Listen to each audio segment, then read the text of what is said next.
everybody. Merry Christmas. Jeff Rowland here with my assistant Cleopatra. Start over. Okay. Gotta do this. Oh, yeah. We're at what number? 15. All right, ready? Yeah. Arrowverse. What? Pilot Odyssey. Yeah, Pilot Odyssey. Ready? Yeah. Arrowverse, Pilot Odyssey. Take 3. No. Well, I did 2 already. Oh, okay. Anyway, Merry Christmas, everybody.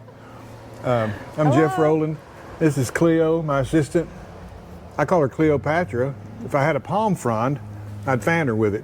But anyway, she's my main helper here. We're on this last phase of our Who's this guy? Cub. Oh, I forgot to introduce our new member to our family, Harold. Yeah, Say hi, Harold. we just got Harold a couple of weeks ago. Hi, Harold. He was a rescue stray. Yeah. And she went and fell in love with him. Yeah. So anyway, I think he's happy here. Nonetheless, we're in the final phase of our Super Cub restoration project.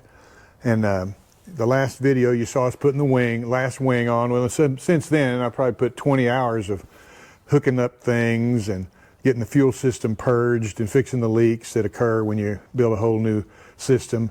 And anyway, it's got fuel in it. It's not leaking. So what we're going to do today is we've got it positioned out here. We're going to motor the engine and try to generate some oil pressure, make sure that's working good because we pre-oil the engine. And then we're going to turn it, put the spark plugs back in it and turn it around and run it. And check the engine and make sure it works right, no leaks and nothing that we need to attend to. We'll run it again another time and then fly it. That's how, we don't want to ground run it too much, so we won't run it very long. And anyway, this is just a process of getting an airplane ready once you put a new engine in. What, babe? Do you have to have one of those DARs come out and approve it, make it airworthy, no, that's just like you that's a really great did question. on the Bucher? This is not a home built. This is not an this is a factory built airplane. We just did a restoration on it. The fact that it went to the frame up is irrelevant. What has to happen is a certified mechanic. Good boy. Harold's guarding our hangar. That's a certified mechanic puts, does all the work on it. And in most instances, an airframe a mechanic with an inspection authorization then goes through it just like an annual inspection.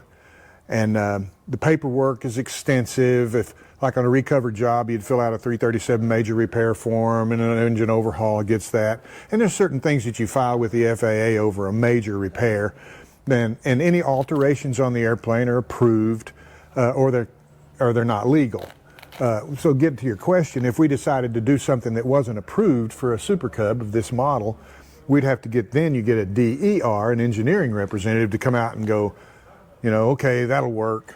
And no different than when we bought our Project 180. Right. And we put a new wing on it.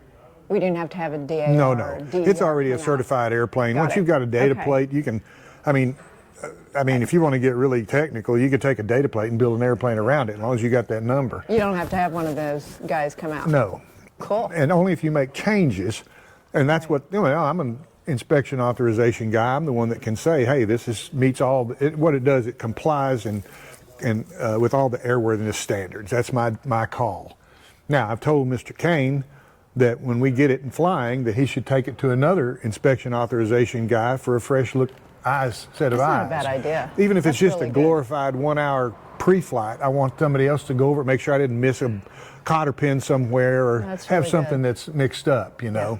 And so it's just another layer of making sure this airplane is not just airworthy by the book, but safety, because, Jeff and Ron and Lisa and David and all these guys are going to fly it. Yeah. And me. And, you don't want to give them a product that's not 100%. That's right. So I get someone else to look at it as well. So that's kind of the program here today. We're just going to go over, I'll get Jeff or Ron, the owners are here, get them to step in it and run the engine a little bit with the starter. When we got the spark plugs out, there's no compression, so it'll spin over real fast and they can develop oil pressure. And on a new engine, if you can start with oil pressure, one less thing. And you can check your gauges. You check the gauge, check the lines and see if anything's leaking. On the fuel system, when I put gas in it, it started leaking. because I'd missed a couple of nuts, just nuts on them. It's very common. And so I tightened those up, and now it's holding fuel. We got about 15, 16 gallons in it, I think. We put bigger tanks in. It holds 48 gallons.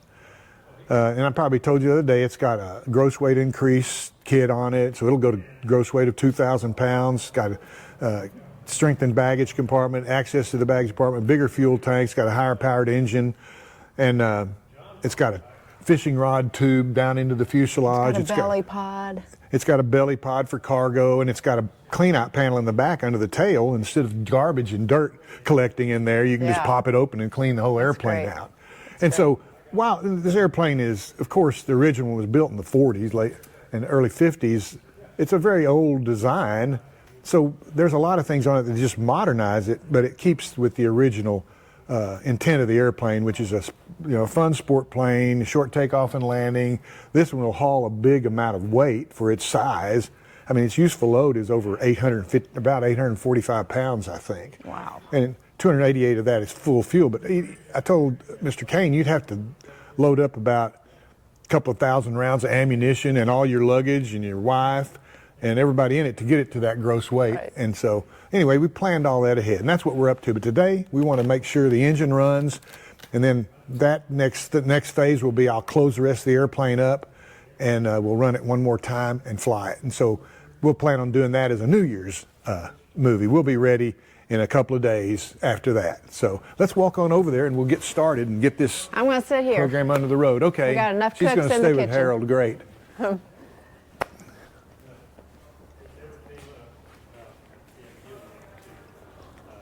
right.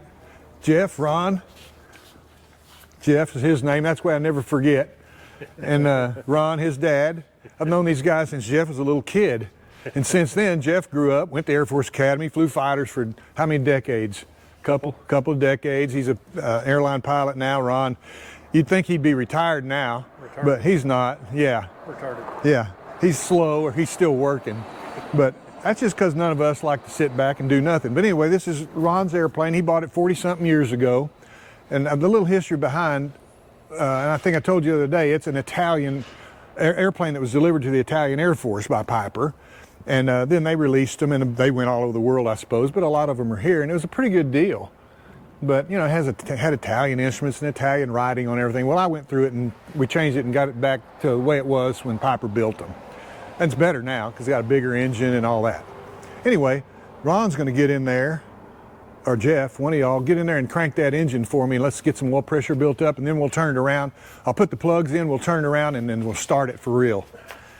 I still got a little cable loose here. This isn't normal. I thought it was drooping flaps. Yeah. Or drooping. Drooping ailerons. Yeah, and I'm missing a fitting in there that's on order, and I'll hook the ailerons up when I get that fitting, and that's technically the last big piece of getting it ready to fly.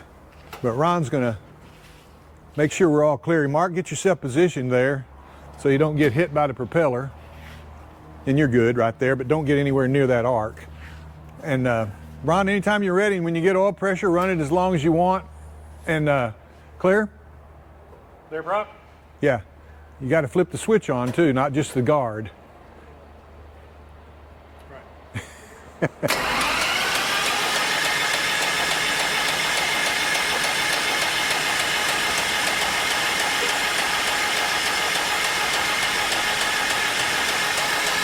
All right, good deal. That's excellent. Perfect, man. Perfect.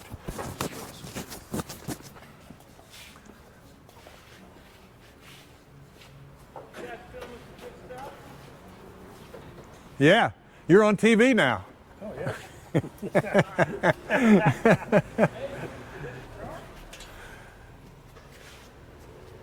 Over here, Mark, if you want to, here's the next phase. I've kind of got our tools laid out.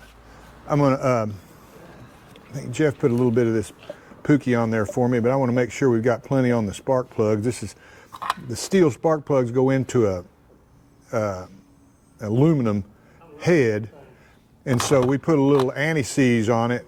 That way they don't gall the threads on the way out. This is just mechanic stuff, probably boring to most of you guys. And we just make sure that when we want to take them out next time, that they are free and easy to get out. So the next thing is, of course, these are brand new spark plugs, so they've got new gaskets. But every time I take a set of spark plugs out, these are copper and they're soft, I put new gaskets on. That's one of the things we do. A lot of times I put used gaskets on, but I anneal them first. So there's a little process where you can heat them up and save yourself a few dollars. But nonetheless, we'll go stick these in. Most of you aviation guys know about this, but an aircraft spark plug is basically handmade. They're all inspected and assembled by hand, and they have evidenced by the price. These are about $35 a piece. But if you in fact drop one accidentally, in the trash. You can't take a chance that you crack the ceramic, which it probably would. So in all my 50 years of playing with airplanes, I never dropped one, except when this guy's hangar one day, I knocked 4 of them right off in one of these. Crud, that was 130 bucks down the drain. But anyway, we'll go put these in real quick. And here, hand me that ladder, Jim. And the order doesn't matter. You have another ladder? You get a ladder. I'm gonna get a ladder. Yeah. Hold on one second. Here, I'll get that for you.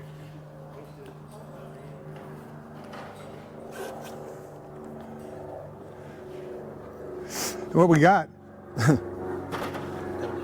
after all these years, I finally got a specialty aircraft socket wrench. It's got a magnet in it just so we don't drop them so easily, because that is a serious deal. And well, here, let's just take it out. Let's put it in by hand first. Airplanes are not notoriously roomy to work on, but got to get it started, and then we'll tighten it up.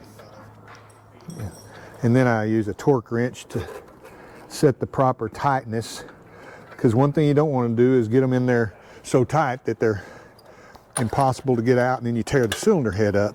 And of course then it has to come off the engine and be fixed. And we'd like to avoid that. It's just one of those things. This one particular one has an extra washer, because that's where we take the cylinder head temperature for one of the gauges in the cockpit. And it goes through that lead right there back up in here to the gauge. That's one of the things we'll be checking on the engine run, is the operation of those gauges, because yeah, we don't know. They're brand new. I put all that in new. Literally everything in this airplane is new, and so, and even the engine is brand new. I'm going to go over there, and you don't have to move, Mark. Thank you, Jimmy. Put these in. This is always the most worrisome part of doing this sort of thing, and we do this to every airplane every year at least. Airplanes for hire get this done every 100 hours. We take the plugs out and clean them. They're like old cars or something, and so we're always handling them, so I'm always really careful. Hey Jimmy, would you hand me that torque wrench? 25? I'd like 25 on it, you bet. Or I can do it.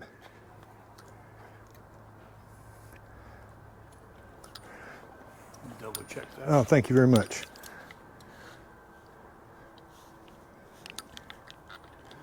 Right there, you had it at 30. He was just testing me. Oh, you're on meat. I know why that looks weird. That was on them metric jobs. You had it set right, of course. I was looking at the wrong scale. Hello. Anyway, now we got 25 foot-pounds. This is a typical spark plug. And they're not real, you know, you can tell that they wasn't real tight. Of course, that's a pretty big lever, but you don't want them real tight, just what they're supposed to be. But hold on to that. Hand me that wrench, will you? Thanks. Here, I'll give you this, and we'll go to the other side and do those others. I'll just do these while I'm here. And then we got the leads to put in. Notice they've got this bolt on top. The aircraft leads screw in, and the wires are all shielded. Otherwise, the radios wouldn't work very well. And that's just a slight snug up. And you can see here's where all the high energy spark is transmitted. And about halfway through the engine life, these leads will wear out, and we'll put whole new ones on. And because they are high energy leads, they take a big voltage spike, 50,000 volts every time they fire. So they do get worn, but it's a pretty amazing process that it works as well as it does, and it's fairly old technology. I'm gonna go over there, put the leads on, and then we'll push it out and let Ron fire it up.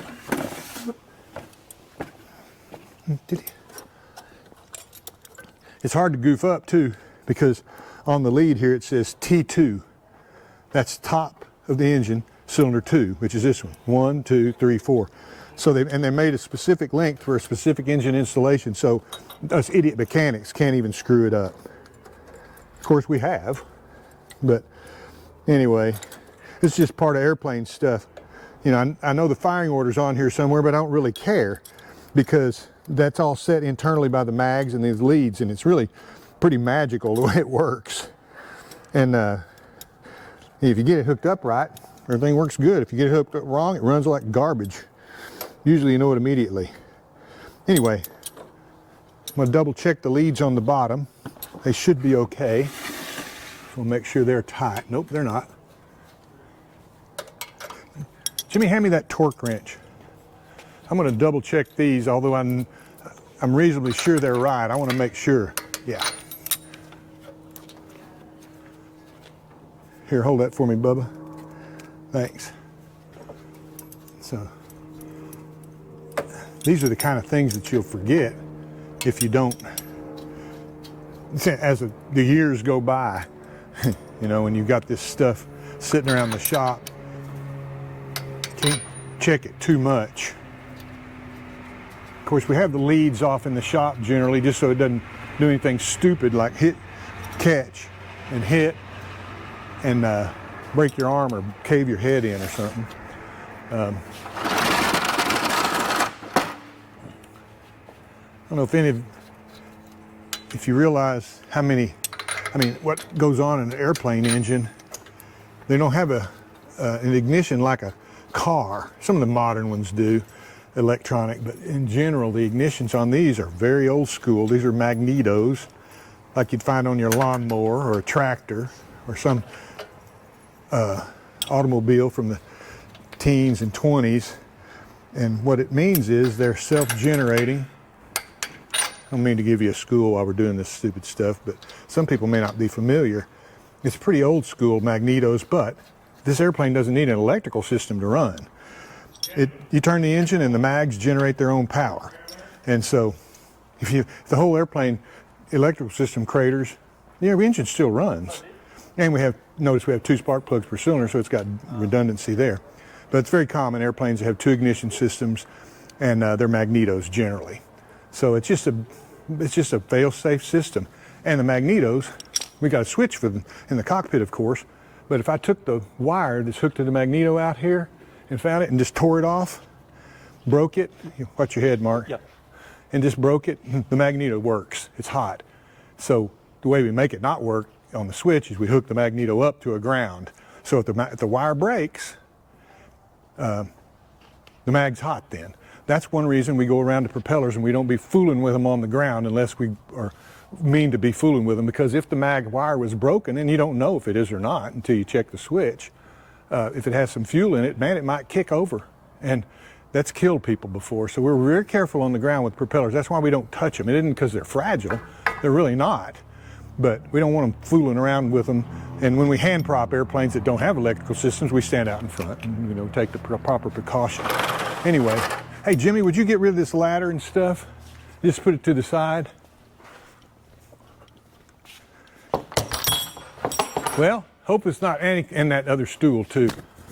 Yeah, I hope it's not anticlimactic. I'm fixing to push it out, turn it around, and we're going to start it. So we'll see. Who's going to start it, Jeff? Okay, I'll get it turned around. All clear? Yeah.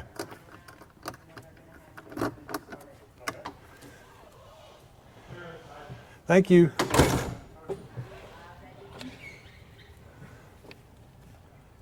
So what's this?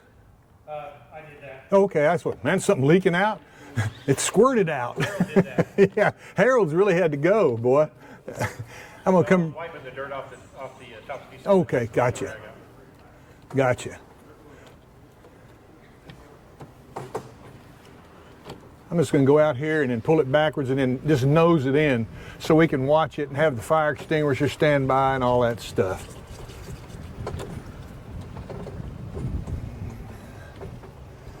All right.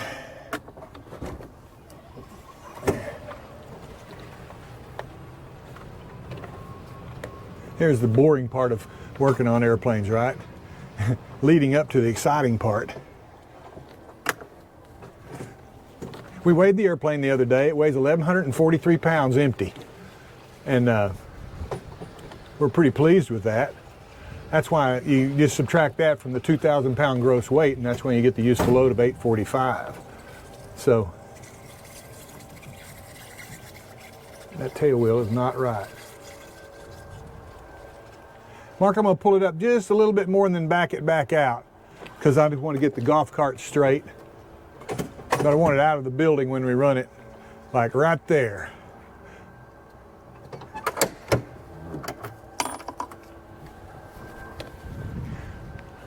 All right. Hey, Ron, if you'll come crawl in it and get it fired up for us. One thing I hadn't done is, well, I did purge the fuel system with the electric pump. How's it going, man? Yeah, really. But I haven't flooded the engine yet, so Ron's about to do that. Ron, go through a normal start and just make sure you got oil pressure. And if there's a problem with something leaking, we'll tell you to shut it down. Jimmy's over there next to my forklift. He's standing by at the fire extinguisher just in case. It's a lot of fuel lines and stuff. I have pressurized them up, but you never know if you're going to get a leak, and we don't want to get a hot spot and have a fire he can't take care of. It's pretty unlikely, but it was put together by a dude, me. It's not like I'm not able to make mistakes. Ron, flip it on and prime it up and do your normal start. All right.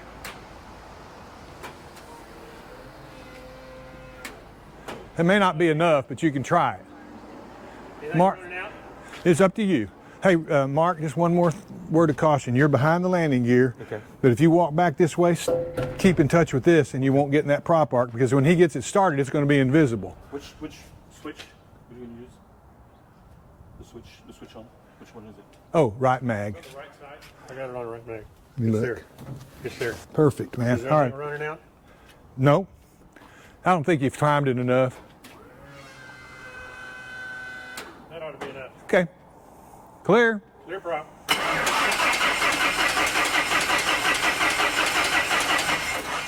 Yeah. You got the mixture all the way in? Yep. Mixture out now? No. It's about starting idle cutoff, right?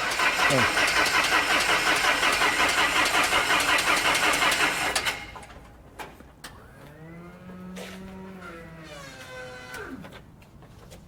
Still no gas, Ron. Clear prop. Yep.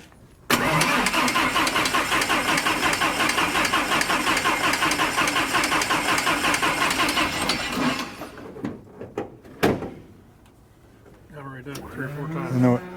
Leave it on. Leave it on. You're gonna bust that line loose at the servo? Yeah, let me get a wrench.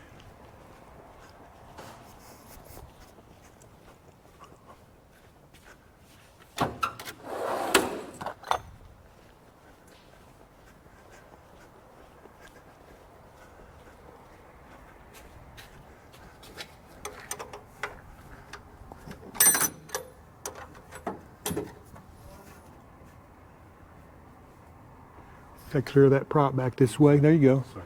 That's all right. I got no fuel coming out of Okay, it. let's try it. Okay. I'm gonna hit boost. Go for it. Nothing. Nothing. Okay, let's try right there.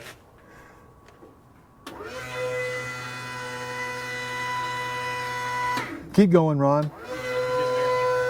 Keep going.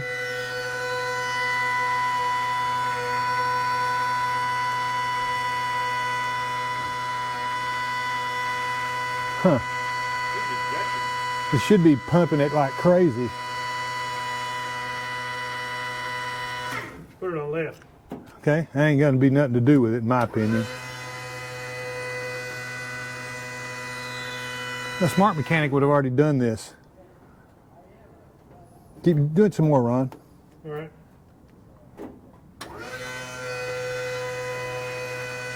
Okay, never mind. No fuel. Well, I know what's wrong. I'm gonna turn this off. Yeah. Okay, we can hang around. So let me ask you a question.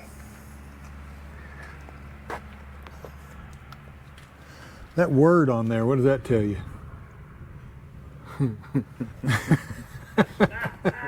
You Polish? You know what's wrong, don't you? I had it marked with the marks a lot.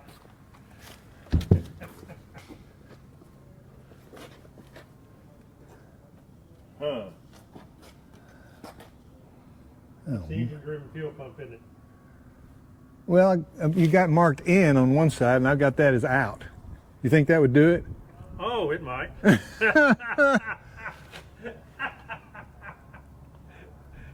Well, it's not an easy fix. No, it's not. I mean, it's an easy fix. It's just not a time fix. It's not a quick fix. No, I've got to make new hoses. And The old hoses. I don't want the old hoses on it. You don't want the old hoses. No, that one's off, right? Everything's off. Okay. Well, Merry Christmas to me. But you can see what I did. I looked at the other side. Of course, it doesn't have out written on it. Well, an idiot. But he did label it for me in, and I've got that as out. As simple as that. It looked logical, the fuel come in that side and out this side, but logic has nothing to do with this. So what I'll do is I'll remanufacture that hose to go over here, and I'll bring that one down to here, and then it'll run. So, crud. It wouldn't have run anyway, even if we got primer, because the engine-driven pump wouldn't pump it the right direction. Well, that's not too bad of a catastrophe. Turn the fuel off now. You can turn it off or you can leave it on, doesn't matter. Well, you might as well turn it off because I'm going to yeah. Mag's off. Switch. All right, thanks. Well, that was anticlimactic. Oh well. If it was easy, all the idiots would be doing this, right? And if that's the biggest thing I goof up, that's nothing. It'd been nice if I had it out in the sun and seen that little N written on there. I might have figured it out. I'd probably call Ron. What does that mean? Anyway, I'm going to shove it back in here and make new hoses, and then I'll fire it up another time. I appreciate everybody watching our Arrowverse channel. It's you know, you can tell this is amateur hour, but we want you to go over, we're putting this on YouTube, but we want you to watch this and then go over to Arrowverse and check out some real programming that we have, but done by professionals. But anyway, I hope this has been informative, and if not, come on back and watch the next time. You'll see we'll run it and then we're going to fly it. And thanks again for watching. Cleopatra's over there with Harold, and she says bye too. Have a Merry Christmas. Yeah, please do. See ya. All right.